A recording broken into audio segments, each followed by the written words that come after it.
Hey there, Mikkel here. Thank you again for picking up that copy of the Mindful Journaling for Grief ebook. Can you believe that we are 2 weeks into knowing each other? This is incredible, and I just want to say thank you. For this video, I want to dive straight into this whole idea of the work of grief. I know.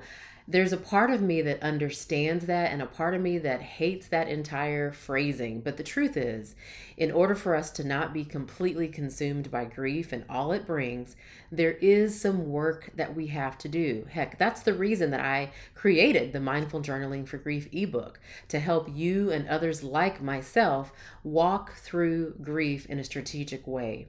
But let's face it, if we don't do the work of grief, it can cause tremendous consequences to every part of our lives. So that's what I want to talk about in this video.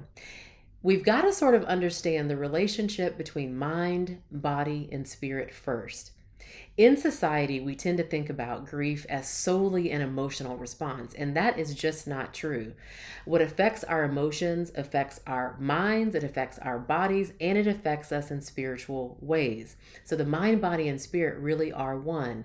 That means that if we don't do the work of grief and we don't allow those thoughts and emotions to come to the surface and do something with them, then there are chances that we're going to experience health consequences.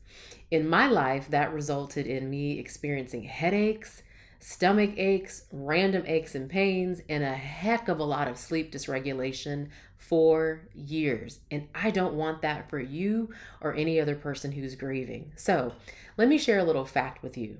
Did you know that a large number of people who go visit their medical provider, their primary care provider, are reporting physical health ailments? And the underlying reason for a lot of those ailments is stress.